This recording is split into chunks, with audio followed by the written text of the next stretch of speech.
एक दिन की बात है। महात्मा बुद्ध और उनके शिष्य एक कुटिया में बैठे थे और ज्ञान चर्चा शुरू कर दी गई थी। शिष्यों के आग्रह पर उन्होंने एक कहानी आरंभ की।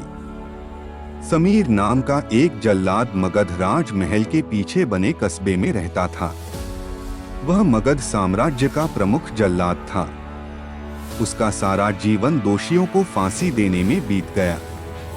अब उसकी आयु लगभग 60 साल हो गई थी। समीर अब राजकीय सेवा से मुक्त हो चुका था और अपने घर में अंतिम जीवन व्यतीत करता था। वह अपने जीवन काल में हुए सभी घटनाओं को याद करता था और पश्चाताप करता था। मेरे हाथों में इतने जीवों की हत्या हुई। यही सोचते हुए वह नहा धोकर तैयार हुआ। जैसे ही वह खाना खाने के लिए बैठा, दरवाजे पर आवाज आई। समीर बाहर निकलकर देखता है तो एक भिक्षुक उनके द्वार पर खड़ा है, जो काफी दिनों की तपस्या के बाद उठा है और भूख से व्याकुल है। समीर तत्काल अपना भोजन, जो स्वयं के लिए था, उसे भिक्षुक को समर्पित कर देता है। भिक्षुक की भूख शांत हो गई और वह खुश हो गया। खाने के बाद भिक्षुक और समीर दोनों बैठे थे। तभी समीर ने अपने जीवन में किए गए कामों को भिक्षुक के सामने बताया।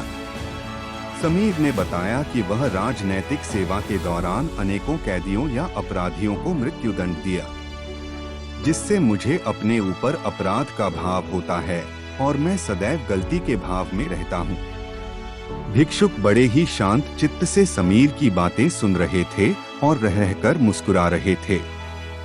समीर ने अपने जीवन के हर वाकई को भिक्षुक के सामने बता दिया।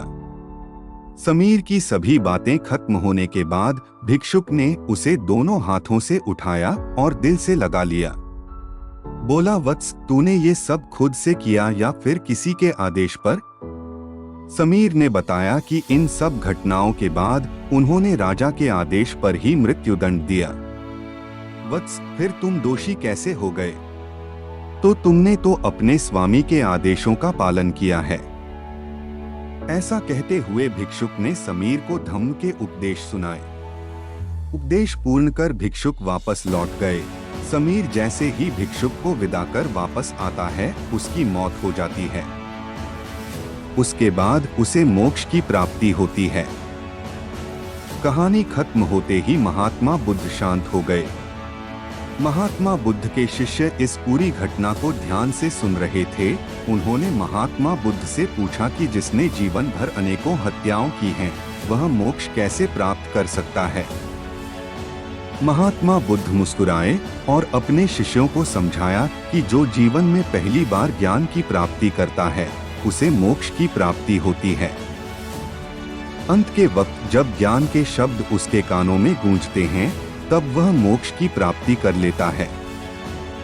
महात्मा बुद्ध ने बताया कि हजारों हजार शब्दों के उपदेश व्यर्थ होते हैं, जब तक व्यक्ति का मन शांत नहीं होता। मन शांत होने पर एक शब्द से भी ज्ञान प्राप्त हो सकता है। ज्ञान से ही मोक्ष की प्राप्ति संभव होती है।